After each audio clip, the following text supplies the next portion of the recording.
Hello, everyone. Welcome back to Be Good Leadership. I am Ronnie Caldwell, and this is where we talk about all things leadership, especially in education, and of course, just how to be good for the people we lead and the people we come in contact with.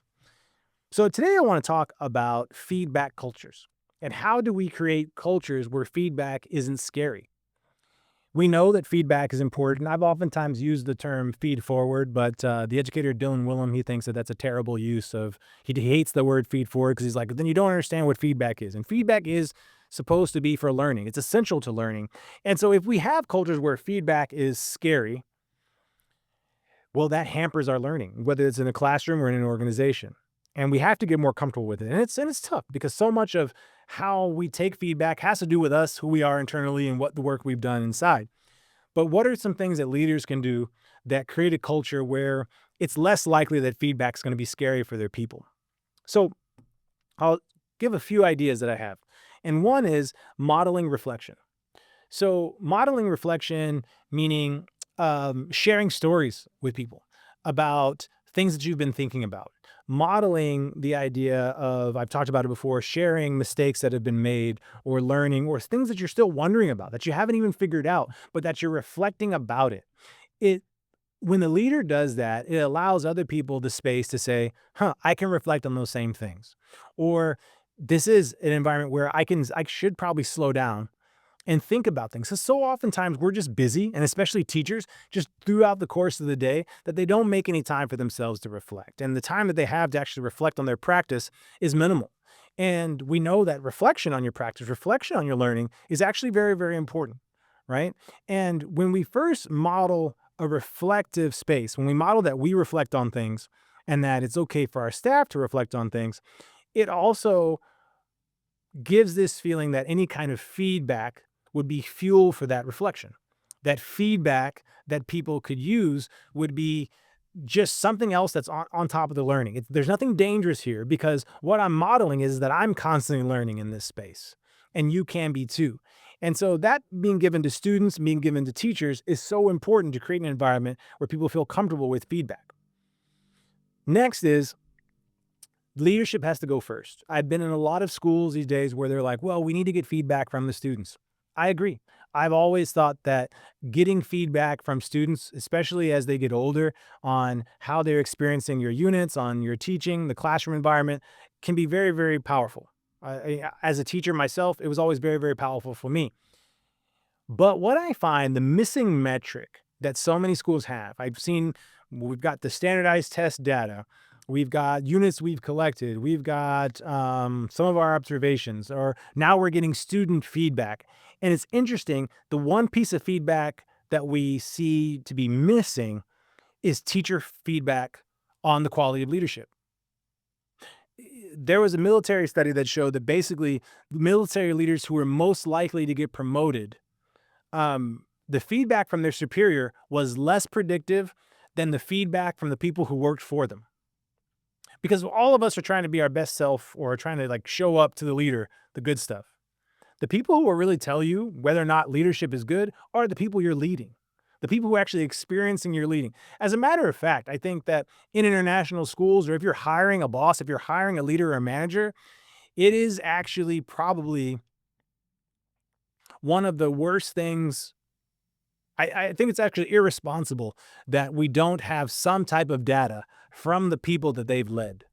You will get a more authentic idea of the quality of a person's leadership by actually getting feedback from the people they've led rather than their boss.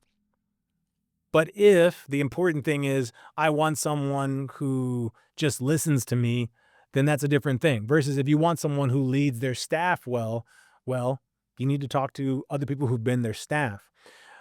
But this is a roundaway point of going back to a leader to make people feel safe with getting feedback from the leader, to make people feel safe with getting feedback from students or anyone. The leader should be willing to take feedback. The leader has to go first. As I've said before, a fish rots from the head. If leadership is not willing to hear what and how people are experiencing their leadership, why should anyone feel comfortable with feedback that they're getting?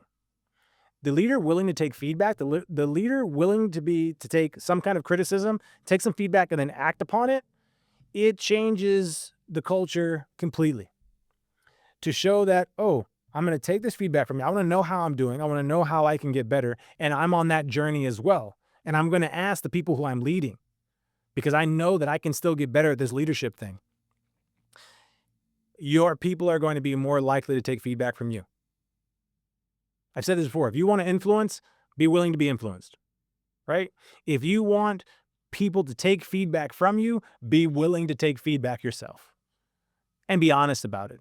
And if you want people to use your feedback, take feedback and use theirs. The same thing with the kids. The same thing in a classroom. One of the best ways to get high school students to trust you is to take their feedback, ask for their opinions, and then actually use it. Don't get mad about it. I've seen teachers lose kids completely, and this is one of the dangers of sometimes having teachers who are not secure enough in themselves to actually take feedback from students. Because if they're not, they'll take it out on the students and they'll lose them. The students will never give you feedback again. It's the same way with a boss who gets overly emotional, can't detach, and look at the feedback and say, what do I need to do to improve? Because if you don't take it well, if you start to take that out on people, you lose them as well. And you lose the ability to influence them. So collect feedback, run the loop, the OODA loop. Take the feedback. Observe. What do I got here? Orient yourself and say, okay, what does that mean? What does it mean? The feedback I've gotten, where are we at right now? Then decide what are the actions I'm going to take. I can't take all the actions, but what are a few that I can take to maybe make some inroads here? What are some things I can get a little bit better at? And then act. Decide and then actually act. Try to do those things. Try to communicate what you're working on and take a shot at it. And then come back around. Run it again. Okay, let me get some more data. How have I been doing? It's been 6 weeks. How's it been going? Do the whole thing over again and continue doing that to grow. If you do that as a leader, your teachers are going to be more likely to do that. Your employees are going to be more likely to say, okay, we're all learning here, and this is a feedback culture. This is a culture where everyone's growing. We're being deliberately developmental in our culture. And then create a low-stakes environment for feedback loops. You've got to, there's so much data that evaluation systems don't seem to actually make anyone better at their job. And the research on it is pretty clear. We don't really have an evaluation system almost in any company that has been shown, hey, this actually really helps people get better. There are people who use evaluation system, and I've actually I was in a group that was developing an evaluation system for a district, and I mentioned this data. I was like, well, it's not really going to help people get better. What are we doing here? And he's like, no. The evaluation is for the people who are no good. Said the evaluation is for the people who are low performing. So why don't you? Of course, people are scared then of evaluation systems. If you're saying that your evaluation system is actually only built for the people who are in trouble. So what is the context of it? So when I say create low stakes feedback loops, this is where certain people have tried to go away from evaluation systems and they have goals or this, that, and the other. The problem is that anything that we get better at, we hardly get better at it without feedback, without someone checking in on us, without someone talking to us about the goal and maybe giving us an outside perspective. I have a theory that an administrator who just looks at, well, this is our goal this year. We're trying to get better at formative assessment strategies, or we're trying to get better at exit tickets or whatever, anything, assessment strategies, whatever it is. And all that person does is frequently check in with teachers about it, ask questions, and just say what they saw, to deliver their observation, ask questions about how things are going, and then deliver their observation on it. They wouldn't even have to necessarily try to be an expert about any particular technique, but just the overall practice of knowing what it is we're trying to improve upon, and then circling back to it with questions, with observations, with check-ins, and asking for updates. You would probably see a greater improvement in overall teaching in that school and overall employee performance than using any kind of evaluation system. But what it would take is frequency. It would take clear priorities about what we're trying to work on and get better at.